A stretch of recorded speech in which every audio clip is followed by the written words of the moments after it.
Hello guys, this is Oroth and a warm welcome back to my channel. In my previous video I uploaded the part 1 of a new Demon Hunter series, and in that video I highlighted a new summon PvP build, and in the next video I'm gonna do an open world farm build for Demon Hunters that is very different from the usual build that most Demon Hunters are using. But before doing that, I decided to switch back to Necromancer for a few days because I really wanted to make an open world farm build to show you guys. Because a lot of people, when they have been comparing different classes and the strengths and weaknesses, most people agree that Necromancer is one of the strongest classes in the game, but one of its weaknesses is that it is quite slow in open world farming. And that's why I wanted to make this video, because I wanted to prove to you why Necromancers is not only not slow in open world farm, but probably even the best class when it comes to open world farming. And yeah, let us dive straight into the build, and let's start by looking at the skills I'm using. For primary attack I use Soulfire. It doesn't really matter which primary attack you put in here, because you will not use your primary attack at all. I use Corpse Lance, I use Command Skeletons, I use Wraith Form, and I use Bone Armor. So these are the skills we use for this build, and let us look at the essences. In the helmet slot I use Coals for Eyes, and what it does is that it basically turns my command skeleton into a kamikaze pilot like this. I can throw one of my skeletons to a target location and it will do AoE damage.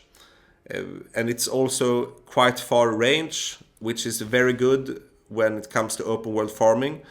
Because if you manage to kill off a pack from afar, you don't have to run into it like this. So this means that you will be able to take shorter routes very often, which is important. If we look on the chest piece, I use Flickering Warmth, and it turns my bone armor into 3 orbiting spikes that does damage. So if I ever run through a pack like this, I will damage it. And most often I will kill off the whole pack. So it's a very good essence. And what is also very good with this is that I have to use it once and then it will continue to do damage. I don't have to cast it again. And that's also important if you want to theorycraft about an open world farm build. You want to reduce cast time as much as possible. So any skill that continues to do damage and that follows with you is always good for open world farming. If we look on the shoulders, I use Grave Dirt's Weight.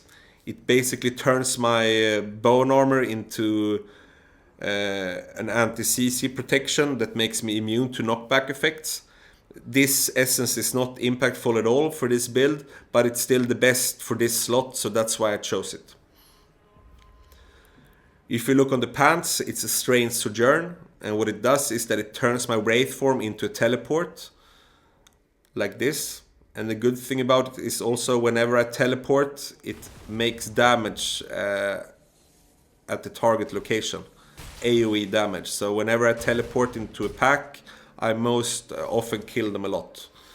It also increases my mobility, which is of course also very good in open world farming.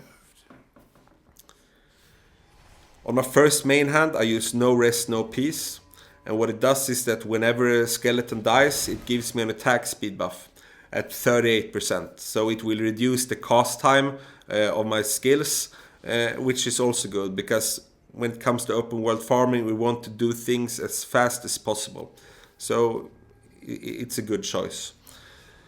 If we look on my first offhand, I use Life in Balance. This is not really impactful at all, but it's still the best for this slot. And what it says is that whenever I take damage, a portion of it will be taken by my skeletons instead. If we look on my second main hand, I use Stroke of Midnight. And what it does is that whenever I take damage, it reduces the cooldown of my Wraith form teleport. So yeah, I usually don't take that much damage, but when I do, it will lower this cooldown, and I can use the teleport more often, which is good.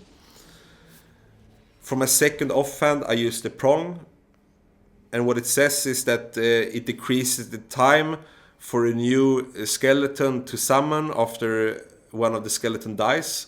So if you look here, when I kill off one of my skeletons, it will only take a couple of seconds before a new one arises. And therefore I can use command skeleton more often, which is also very good for this build. If we look on the set pieces, I use 2 pieces of Vitus Urge, and this is to prolong the beneficial effects. And there are a lot of beneficial effects in this build, both from bone armor but also from some of the legendary gems. So that's why I chose these 2. If you can see here, my rank on the gear is already maxed at rank 30, and therefore I also use the Massacre Paragon tree, which gives me more movement speed. And if I would not have fully upgraded my gear, I would probably use Treasure Hunter instead. And in that case, I would probably switch out Vitus Urge here for 2 pieces of Issatar to increase my movement speed. But since I'm using the Massacre Paragon tree, I don't need the Issatar because my movement speed will be good enough. For the 4 piece here, I use Banquet of Ice. It's extremely good for this build because it increases all the damage I deal to enemies suffering from my own continual damage effects. And this build applies a lot of dots to the enemies. So therefore this set will be very strong, and mainly it will increase my crit chance by up to 25%. And very often this will be capped, this value. And I'm gonna show you why in just a little bit. So 4 pieces of Banquet, very strong for this build. Let us look at the legendary gems as well, and in the helmet slot I use Viper's Bite, and Viper's Bite applies a dot effect like a poison to any target that I do damage to, and it's also 100%. So if I do damage to target, it will always apply Viper's Bite. So very good. And for the chest piece I use Void Spark. What Void Spark does is that it throws out chain lightning whenever I do damage every second, and it hits up to 8 enemies. So this is also very good because it increases my attack speed a little bit. That's the second effect of the gem, but also it helps me to apply damage to all the targets. And this is important to make sure that all the targets have dot effects on them, so I don't fail to kill anything. Because I don't want to stay and wait for a pack to be killed. I want to keep on moving, and I'm gonna show you how in just a little bit. In the shoulders I use Volatility Shard, and what it does is that whenever I kill an enemy, it will explode and make AoE damage to all the enemies around it. And this effect can happen every 6 seconds, and that's also very good for open world farming. When the cooldown of an effect is only 6 seconds, it will be more impactful. If you compare it with, for example, Starfire Shard or Hellfire Fragment, it has a cooldown of 20 seconds. The effect is very strong on those gems, but it happens too seldom, so I prefer to use gems in open world that is impactful more of the time. So for example, I could put in Svensson Haunting in this setup because it also has a 6-second cooldown. So yeah, there are a lot of different options you can put in. In the pants I use Pain Clasp, and this works very well with this dot build because whenever a target is affected by a continual damage effect, I will do more damage to the target thanks to Pain Clasp. So yeah, it's a good gem for this build. On my first main hand I use Bottled Hope. This gem is definitely optional. You could switch it out for perhaps an Everlasting Torment or Svensson Haunting like I mentioned. But I still like this gem because it increases my movement speed and it also increases my attack speed. No, sorry, not attack speed. My damage whenever it's active. It also has a passive effect that it decreases my cooldowns with 4.5% at rank 8, which enables me to use the skills more often, which is also good. There is also a very easy way to apply this, because whenever I explode a skeleton, it will apply the Bottled Hope effect if it's ready. On my first offhand, I use Seeping Bile. It's another dot effect.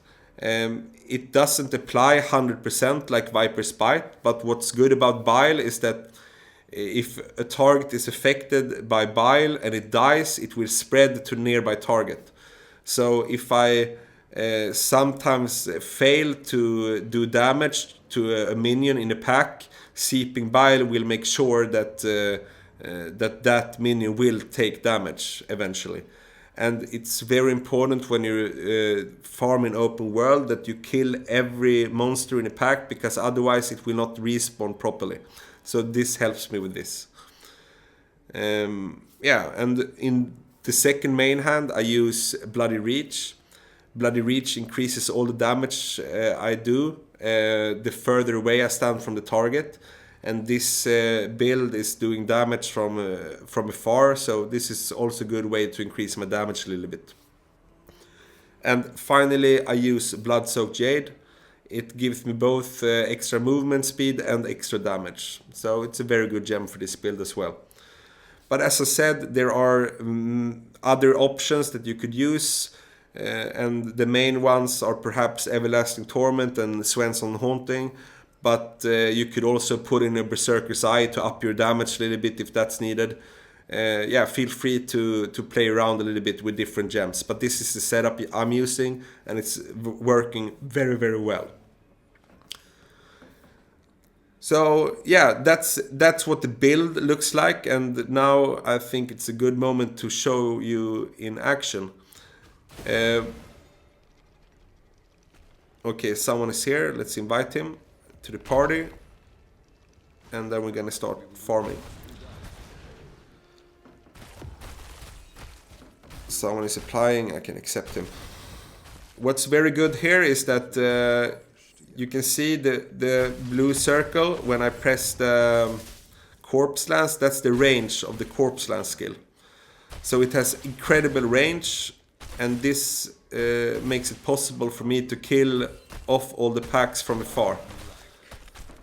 And yeah, therefore I don't have to run into the packs. I can also use here, for example, I can just throw in a skeleton here to kill off this pack. If I was a barbarian, for example, I would have to run into this pack like this. And that would not be optimal, because I have to take a longer route. But thanks to the build here, I can just keep on moving. And it's very important when you do circle farming like this that you kill the packs in order, because if you don't do that, you will mess up the spawn cycle. So if you reach a pack and it hasn't spawned yet, you shouldn't continue running. You should wait for that pack to spawn. And when you start the farm like this, it usually takes a few laps before it works as intended. But after that, if you do things properly, you can just keep going. And I can also see a mistake, in my opinion, that a lot of people does, is that they stop to pick up the loot too much, like this. If I kill off this pack and then I stay around to loot, and then I go to the next pack. This will lead to me losing out a lot of time. I don't have to pick stuff up. I can pick them up later. Usually I have like a basic rule saying kill on the first lap and loot on the second, because now when I run through certain areas I can pick up items without losing any speed. So yeah, let's see if we can go even faster here. Pay close attention to the fact that I'm using the skeletons to kill off packs in corners, so I don't have to get up close. And you can also see whenever the Void Spark is active, you can see that it's active for quite a long time. And this is thanks to 2 pieces of Vitus Urge. I also have beneficial effect duration on some of my items and on my Reforge, and this also helps, of course. Yeah, I mean, when I do this build and I farm together with wizards and demon hunters or barbarians, most of them they're not able to keep up at all, so they will just run behind because I managed to kill everything. If you see here now, we should wait for this pack to spawn, because now if we continue running it might mess up everything. Let's see how it goes. You see there's a monk, he can teleport in, but I can ranged and keep on running forward. So I can save a lot of time compared to him. Wait for this pack to spawn and then keep on running. You have to wait for this. I threw the skeleton a little bit too early. Yeah, it's really crazy actually. I've tried out a lot of different builds in open world that are very good and fast, but I do believe that this is the fastest build I have ever tried, and it might even be the fastest build in the game. And yeah, it's also very fun to play because there's a lot of action going on. So you move back and forth, you do damage everywhere. And it's like a monsoon rain of corpses raining down on the enemies when you use the corpse lance. Yeah, so yeah, this is basically the build for this video, and I really hope that you like it. And if you come up with any suggestions about changes that could maybe work even better, feel free to post them in the comments.